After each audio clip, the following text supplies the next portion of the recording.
Evening, everybody. I think we're live. Apologies, a couple of minutes late starting. How's everyone doing?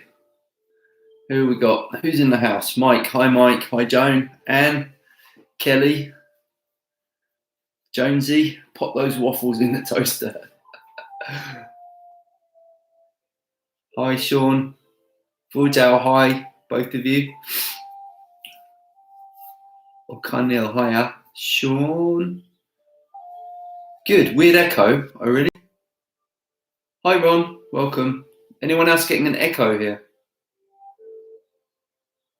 Just tell me, guys. Make sure I haven't. Toaster melts Easter eggs. Living the dream. Hi, Mike. Yeah, really.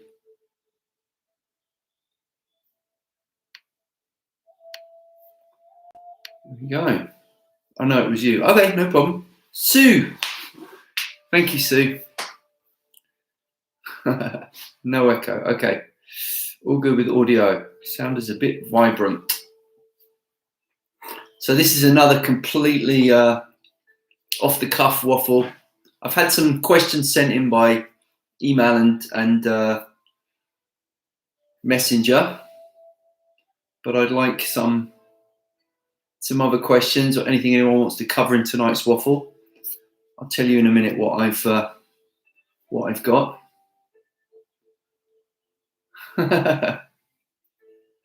Good to see you too, Sue. Well, I can't see you, so I don't know. Don't worry, I have questions. You never let me down, Josh KK. I'll tell you what questions I've had so far, and then I'll tell you where we're going with this. And I have to finish tonight 7:15, so I'm not going to waffle for a whole hour like I did last week. I can't. I need to be out of here 7:15. Right, let me get my questions. I'll tell you these ones first, and then anyone wants to elaborate or work into these. This one's from Richard. Thoughts on qi, how to develop qi. How can we square theories of traditional Chinese medicine with Western medicine? How can we square theories of TCM with Western medicine? I have an excellent question as well from Jonesy. Give me a mo. This one's kind of about hard and soft in training. And what do we mean by softness in Tai Chi? What's the difference between what do we mean by hard and soft in terms of skill, in terms of usage, in terms of health and fighting application? So that's a good question. Fu Jiao, tiger, differences between Hongar, meaning of the tiger that ascends the mountain. Okay, sure. I would like to know if it all went well with your vaccination. Oh, okay, thanks, Kelly. Christine, hi. All right, so we got some stuff to be getting on with, to be waffling on with. Easiest one, first of all, Kelly. Vaccination, in and out in 2 minutes. It was super efficient. I didn't get any side effects, so I'm hoping it worked. I'm hoping I'm going to get the antibodies, but I didn't feel anything. It was great.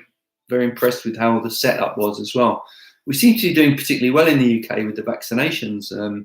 I've heard 95% of 50s and over have been vaccinated now, so that's quite an achievement, right? Hi, Ed.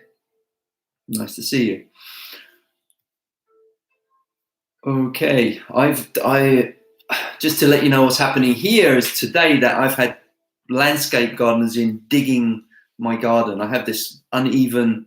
Some of you have seen it on the Academy videos. I have an uneven patch of grass that I'm trying to do the Tai Chi on, and they've leveled it off, and we're going to lay some stones.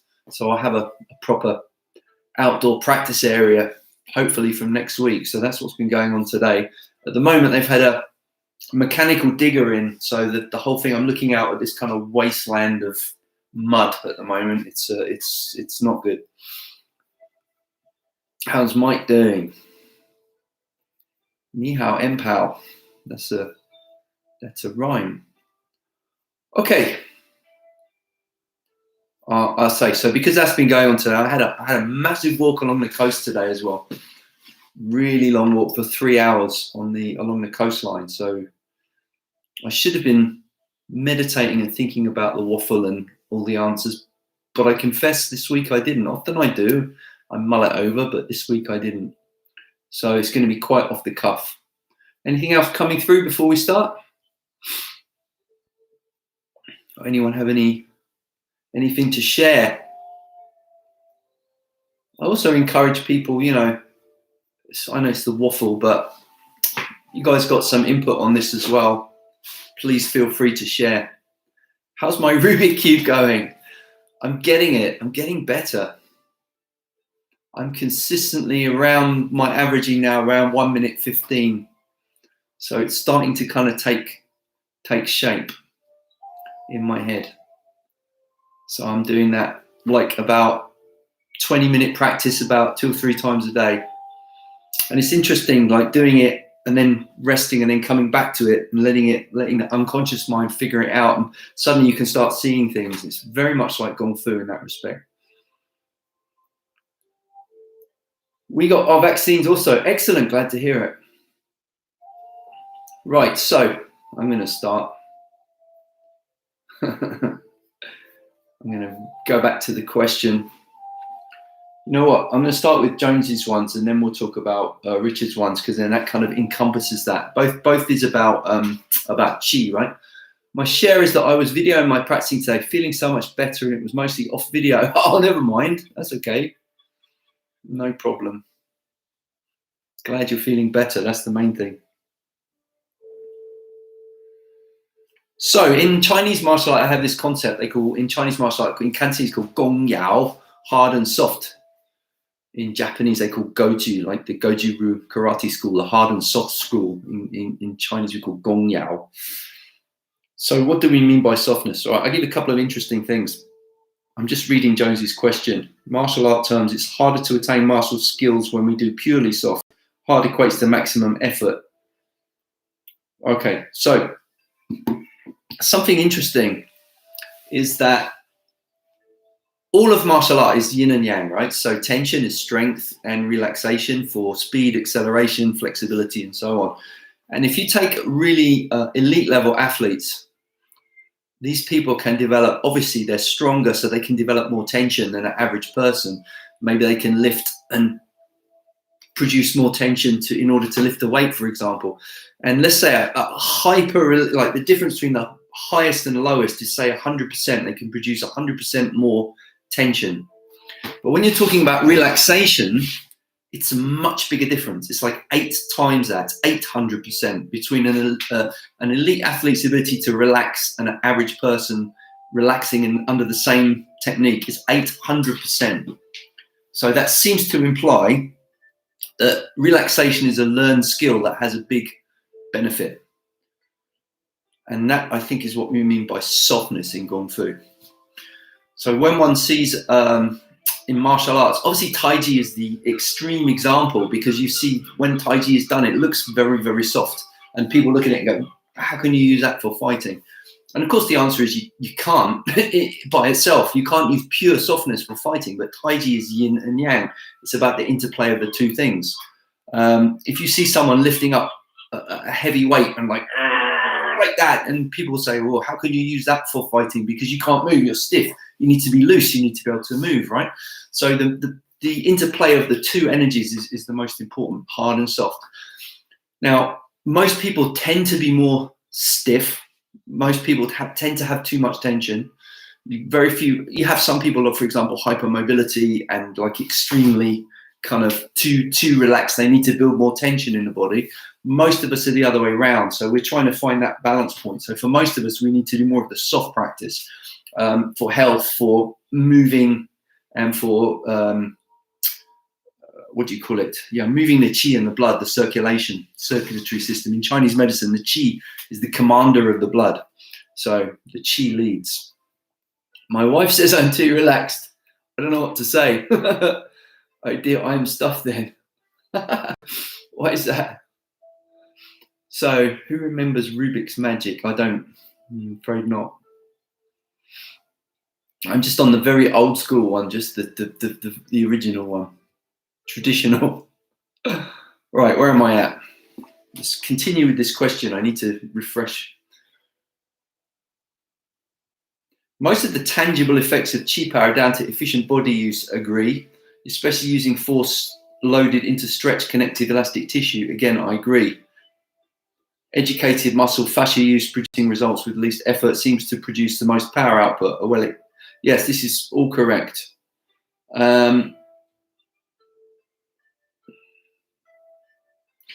It's also another important point that you make, Jones, is to say that there's always muscle usage. So when in Tai Chi they say don't use muscle, or my Sifu says yong yim yong lek, use your mind, don't use your strength. That doesn't mean, you can't take it to the extreme of saying, oh, the person's doing Tai Chi or doing martial art with no muscular force whatsoever. It doesn't mean that. If I push, I need to use my muscles. My mind leads. What I want to make sure is, though, is I'm not activating muscles which are contrary to the push. So muscles can have three states. Okay, most people know tense, relaxed. There's another one which is isometrically tense. So if I'm pulling in, there is a muscle is shortening. The antagonist muscle is lengthening. So if this muscle pulls, this muscle has to be relaxed. Any tension in this muscle is going to fight this muscle, which is going to produce a stiffness.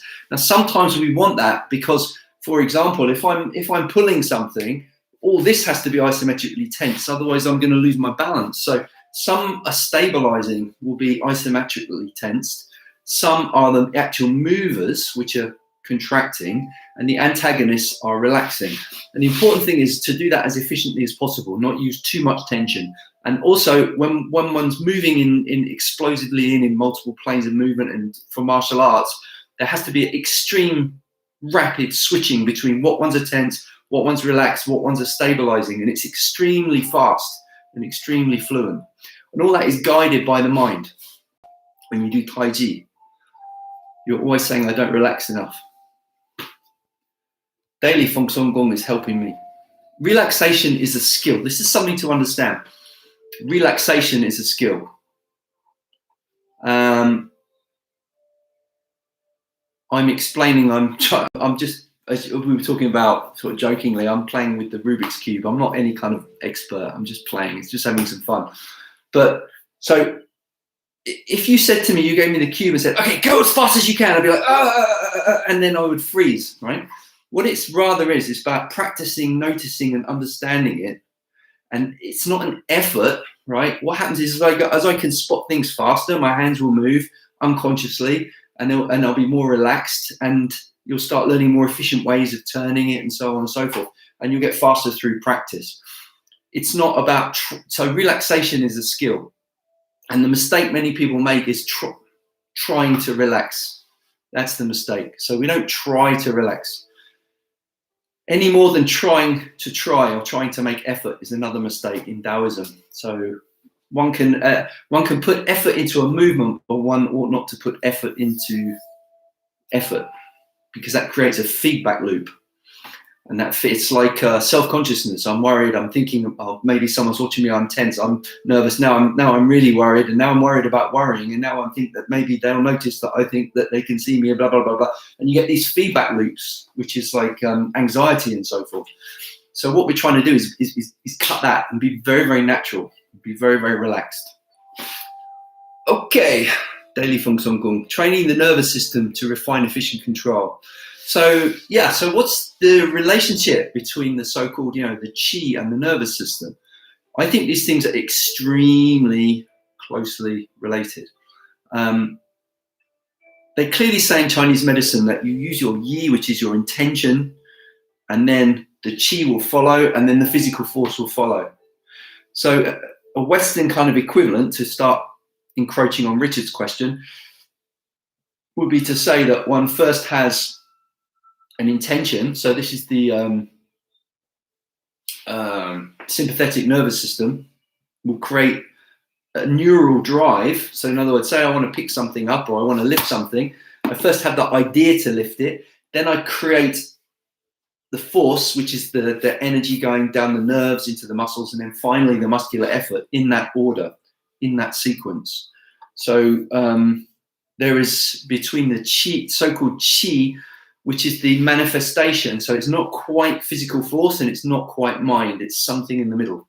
It's that fuzzy, blurry middle ground between the Shen, which is the spirit or the consciousness, and the Jing, which is the physical form. And then that manifests as the strength. AP, hi. What's your views on a taller fighter boxing with the Philly shell technique? Is it more suited for shorter guys? Okay. Segue. Let me just. I'll answer that, and then I'll come back to the other.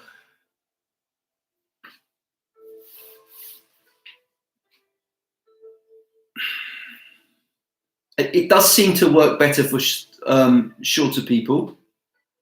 Definitely. The danger of the Philly shell technique in martial art as opposed to boxing. If you're asking me about boxing, then I'm not a boxing coach, so you need to ask a boxing coach. But if you're talking about in fighting, the danger of the Philly shell is when you start adding elbows. That kind of is a difficulty. It's why you don't see much the Philly shell in the Muay Thai very much.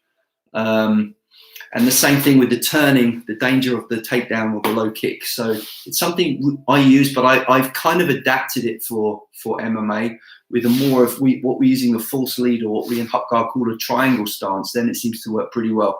My Sifu is shorter, and the thing about the Philly shell is you're up jabbing from there, which again works well for a shorter person. But I don't know. There's people you can make it work. You can make it work. You need to try it with a variety of sparring partners. I don't have any particular opinion about that. It's more commonly shorter fighters for sure, but I don't see in principle why a taller fighter can't make it work. Hope that answers. I'm doing a cube at the moment. I do it faster if I don't look at it straight on. That's interesting, Joan. So that has martial art. That has martial arts connotations. When an animal is, so as humans, we're predators, we're also prey, we're somewhere in the middle. So the way our eyes work is the peripheral vision picks out movement faster. So when you see something's going to jump at you, you react quicker. Okay, whereas the fovea, the central vision, is much more detailed, and because it uses more processing power, so it's slower. So the periphery is better for reaction. So that's why sometimes when you're fighting, and it's the same thing as doing a cube, rather than looking straight at the opponent, you're creating an angle. You're almost putting him at a position where you can react very, very quickly, as if it's like a peripheral vision. So there's a carryover. Jonesy, even in stretching, the muscles' ligaments don't physically lengthen over time. The nervous system just allows the muscle to stretch, lengthen more. Mostly that's right. I'd say that's like 80% right. There are some physical lengthening, but it's not that much. The nervous system is the biggest. One of my students was a nurse and was saying that patients who are in a coma, if they're in a very deep coma such that the myotatic reflex is inhibited, that's the stretch reflex. The body no longer has a response. The stretch reflex is usually about injury. So if you're worrying about overstretching, you're protecting yourself. So you're pulling in. We use that as well in martial arts because that reflex is very fast and a good way to generate force. And that's one of the reasons why you don't want to be over flexible when you do martial arts. People think you have to be as flexible as a ballerina or something, but only for performance. For real fighting, you look at the real fighters, not that much. You need to be flexible. You need to be as flexible as you need to do the moves, plus a little more, not a lot more. That's important. Where was I going with this one? Yeah, the myotatic reflex. So when a patient is in a coma, they're changing the bed clothes or the clothes of the patient, they can pretty well move them in any position, like splits and whatever, because the leg can go anywhere. Because the most of what's stopping your legs and arms moving is the body's defensive tension it creates, which is called the myotatic reflex or stretch reflex. So we can learn using meditation and various practices like PNF stretching, where you learn how to inhibit that in order to create range of motion. But the important thing is when you get the new range of motion, you have to develop strength in that new position. Then the body will let you have it. It's like the body's going, okay, I know you're strong in that position. It's not going to rip. Okay, I'm going to give you that. So then you will be able to use that flexibility in your martial art as opposed to just passive flexibility, which is not so useful. Renshaw reflex. Okay, I don't know that. I don't know that terminology. I'll check that. Thank you. So yeah, so Richard was asking about, you know, the reconciling the Western medicine with the Chinese medicine. One of the questions is like, why do we want to do that? Because I spent a lot of time, like 20 or so years ago, really like researching and writing and trying to kind of reconcile the two systems. And I'm interested in why we want to do that. Like, what's the point? Looking to the side is a neurohack for relaxation for the reason you discussed, i.e. there's no predators. Okay, sure, that makes sense, doesn't it? That makes sense. There's a Qigong exercise as well, which is turning the head and turning the eyes side to side, which is supposed to regulate nervous tension. So maybe that works on that level. Yeah, so that's my question for you guys. Why do we want to reconcile the two? So for example, if you're using a MacBook, why would you want to make sure that all of the Windows software runs on it? I mean, does it have to be compatible? Or is it okay to have, say, right now, this is a MacBook, this is a Windows, there are two different operating systems. Why do we want to reconcile? Is it because we want to know a kind of a... So, oh, I see some messages retracted. Yeah, so what do we want to have a kind of an all-encompassing theory, or sort of a meta system which can encompass the left and the right, you know, the Western and the Eastern methods at the same time? Or why do people feel like they want to? Why does acupuncture have to prove itself in Western medical terms? Is that right? Is that a good thing? I mean, does physics have to prove itself in traditional Chinese terms? Interesting. I saw there was some people doing some work on, I think they were from Harvard, and they had biofeedback devices that could measure how deep a person was in meditation by measuring brain wave patterns. And this guy hooked it up to various meditators who were more experienced, and he'd found this correlation with these particular waveforms. And he went to the I think it was Tibet. And he hooked the master up, and the students were like, what's that about? And he goes, well, I can see how deep his meditation is by these waveforms. And the students were like really skeptical. And they wired him up, and he did his practice, and sure enough, beautiful patterns. And the students were like, ooh, look, the machine works.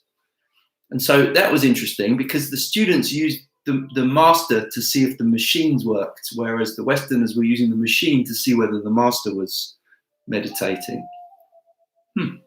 Interesting, right? Same thing if we, as a human, we smell burning, we'll look to see where it's coming from to confirm it. Or an animal will see something like that, it would smell it to confirm it, because they have more processing related to olfaction rather than visual.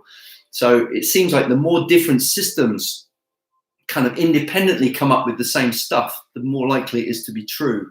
Whereas I'm wondering if we put them into the same, so if we put them in the same terms, do we lose that? Do we lose that kind of binocular vision by putting them from the same point? Okay, so Kelly's got one.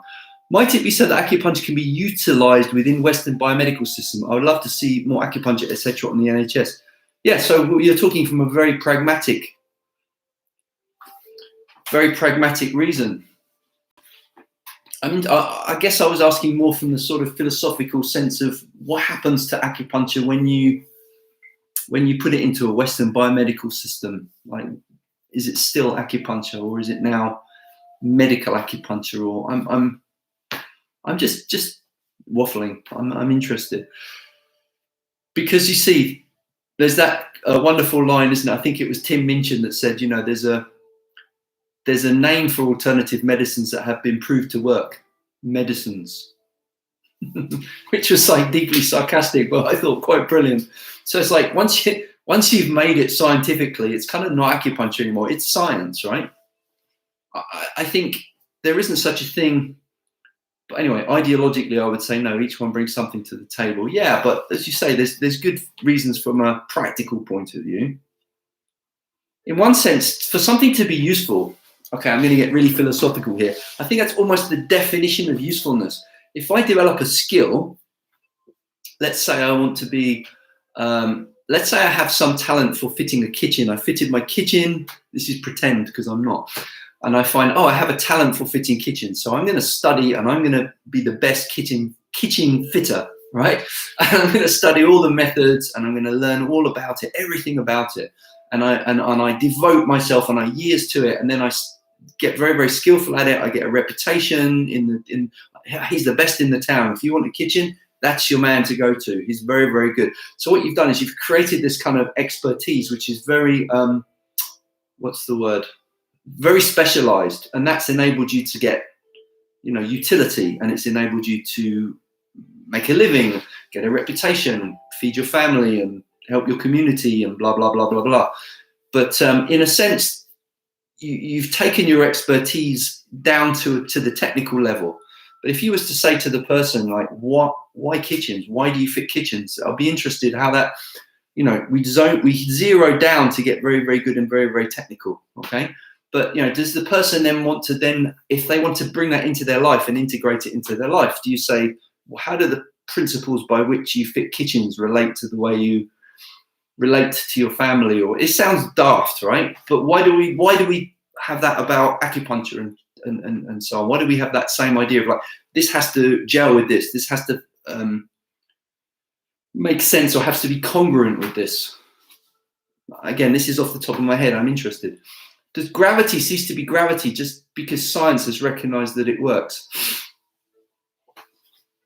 Does gravity cease to be gravity because science has recognized that it works?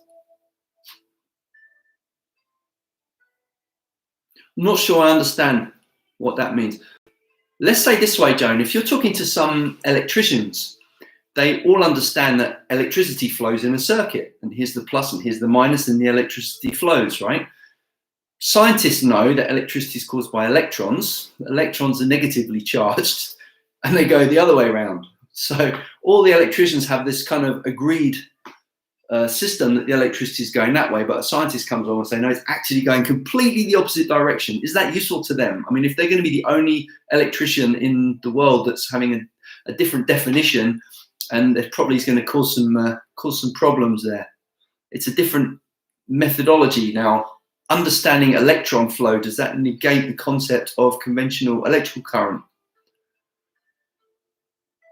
You implied that acupuncture wouldn't be acupuncture if science proved.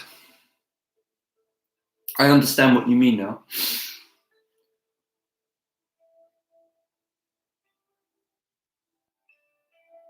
I suppose I did, and I'm trying to put that in a better way. I implied that acupuncture wouldn't be acupuncture if science proved. It's not, okay, no, here's what I mean, Joan. It's not that it wouldn't be acupuncture if science proved that it worked, because I think the World Health Organization has done enough double-blind studies that that's kind of done, I think, as far as I can tell. It's more that if science had a model by which acupuncture would be practiced. So, Joan, let's say another way. Supposing science had a model of, for art, say it understood aesthetics, it understood all the calculations to how to produce, an AI could produce an aesthetic work. Would it be art? That's a kind of question. We don't know the mechanism of gravity, just that it is. Does that mean I can think myself lighter? I've heard, Mike, that angels can fly because they take themselves lightly, so maybe you can. There is something called Henggong in Chinese, which is light body art. When they do, they imagine themselves lighter. And I don't believe that would affect a set of scales, though. See, this is where this is the point, isn't it? We have to understand there's the objective world, objective reality, which is kind of, even that, to say that is contentious, because there's a lot of people that don't believe that that's the case. Everything is apparently a social construct these days, right? As if there's no objective reality at all. And then you have the kind of the other extreme, which kind of poo-poos people's subjective experience. In the Chinese philosophy, you have the subjective experience. There is also an objective reality. There is also a relationship between the two in which we can act and in which we can relate to each other. And then there's whatever the heck is really going on, which might be something else. You haven't seen my AI art. Completely AIO, the nudge from humans. Is it not art? If there was no human input at all, maybe not. But when it's used as a tool by humans, I'm not qualified to answer that question. I was kind of, is it art? If there was no human input at all, maybe not. Yeah, well, that's the thing, isn't it? So where is the source of it? What makes it creative? And that was just an example off the top of my head. Maybe it wasn't a good one, but that was just the one that came to me. AI is going to be much smarter than us in lots of different ways. So, but art itself seems to imply there's some subjective experience which the artist is trying to convey or trying to share. Maybe it's even a transcendent experience in the case of some types of art, which seem to go very, very, very, very deep. And so they're trying to share that and convey that. If a machine created it by algorithms and didn't actually have that experience, would it be the same thing? That's the question. Kitchen fitting Gong Fu gives a new meaning to sip the chi. Oh, very good. Yes, yes, yes. Sand basins fall to the floor. Inexcusably bad. No, no, no. Go for that one. Theories all come from a certain perspective, e.g. Newtonian physics is correct from the macro world, but quantum physics contradicts it, but only works in the quantum perspective. So I think they say that it's not so much that it contradicts it, it's like it's one example of it. So there are certain things, certain forces that become more apparent when you change scale. Like, you see in the movies, they shrink someone down in his car to a tiny little thing and he can drive along and, and it doesn't work that way, of course, because when you make things smaller, look, if you think of a fly walking on the water, because the surface tension is, at that level is a massively important thing. When you're on a huge, big level that you don't even need to worry about it. So the same thing as quantum. It's not that Newtonian's wrong. It's that quantum physics is it's like such a tiny effect that you wouldn't even notice it. So you might as well ignore it. The whole picture is beyond us, so perspective rules. Yeah, this is, yeah, right. The whole picture is beyond us, so perspective rules. Yeah. Yeah. The perspective from where? This is the question, what does it mean for something to actually, not have a perspective? Or anyway, Ed wins a waffle. Yeah, you win the internet for tonight, Ed. Sink the chi. Right, so what else? We have another 10 minutes, guys, so any more good puns, bring them on. I don't want to go too much, but only perspective leads to solipsism. As they say, is it solipsistic in here or is it just me?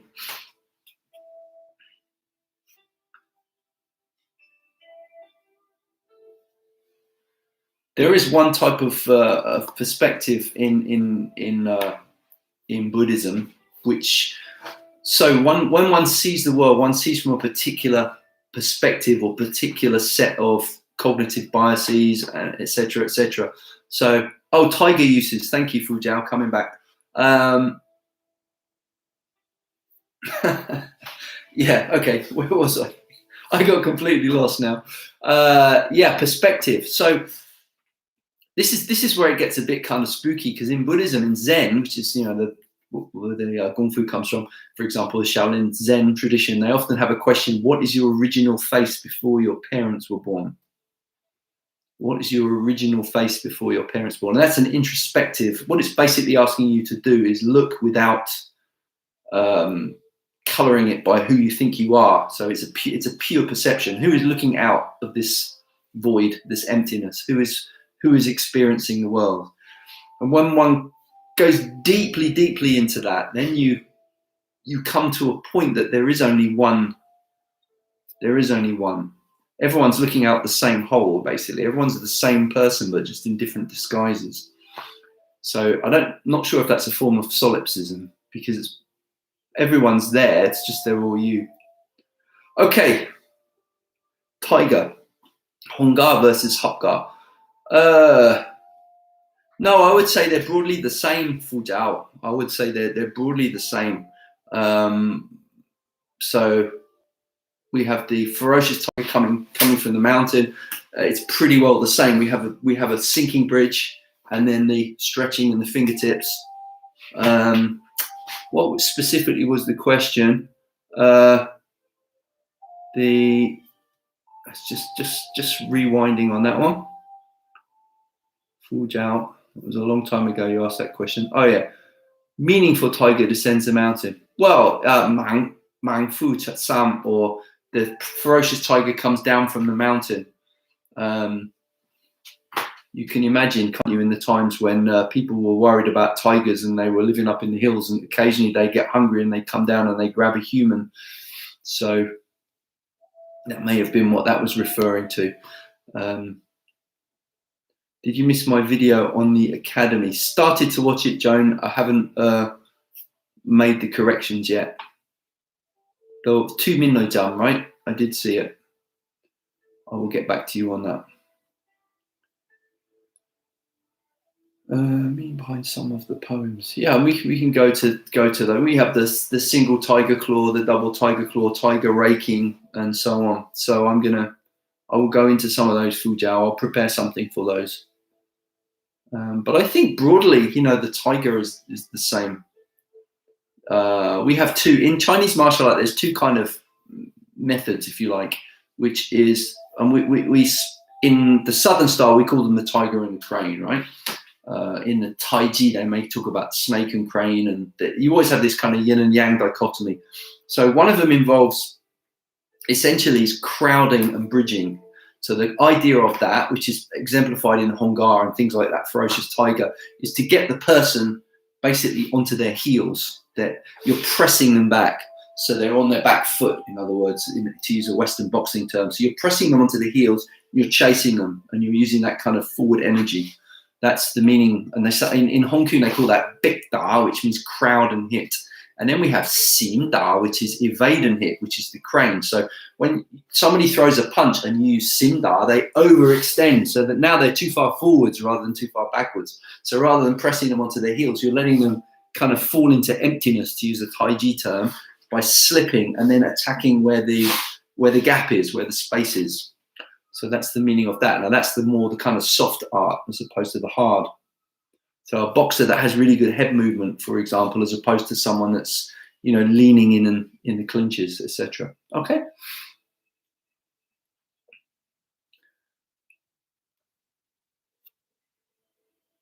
So I'm sorry today was a little bit all over the place. Don't feel I really got into the flow very well today. Any more, guys?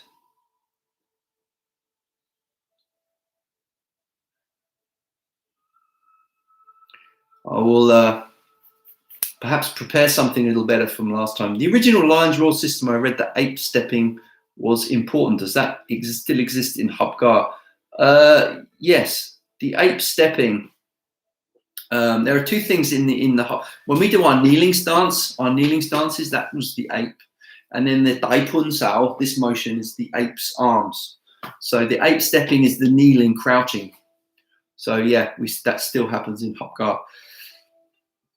As we're all one being, we all have to go in a few minutes. Isn't that true? Time limits.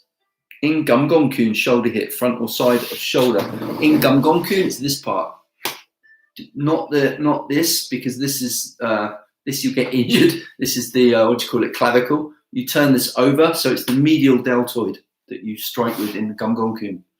Medial deltoid.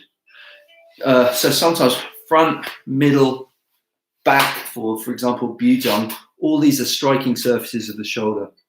But Gum Kun is here. So look at this rolls. This rolls over. So the motion is like this. Right. Hope everyone's good. And the fleshy bit, yeah, exactly, Michael, exactly. Don't use the bony bit because you'll hurt your arm. Imagine you're gonna, well, let's say bump a door down, you probably use this part, but this is coming easy for me to demonstrate with a. I'll demonstrate it on the dummy next time. You can see, and even better as you feel it. Do we have throws in Hopgar? Oh yeah, wrestling is a major part of the system. Yeah, we call tek da su la di, kicking, tek da striking, su throwing, wrestling, la seizing, di falling, breakfalls, trips, sweeps. They all come under di, ground. So su is one of the major categories. Qin na, we say la, yeah, la is qin na. In Mandarin it's qin na. In Cantonese it's kam la. Cantonese you say kam la. Mongolian Tibetan influence. It's very much so. Yeah, it's the Mongolian Tibetan wrestling.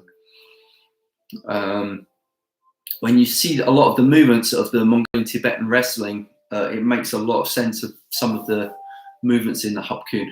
So here's something to think about, Jonesy. This is really important. I'll leave you guys with this. Long movements, whole body, power generated in long movement does not mean long range necessarily. Doesn't mean you're a long way. People think, oh, Hapgar's like this, so you must be miles away from your opponent. Not necessarily. Not necessarily. I can be pressed right up close, and these movements are using for throws, picking up someone's leg or coming under their arm or over their arm. And so therefore, long movement does not mean long range. It means the power is generated over a long distance, not from a long distance away. Long levers, that's well put. Thank you. That's a good way of putting it. Very good. Right, 1:15. Afraid I got finished on time tonight. Correct. Yeah.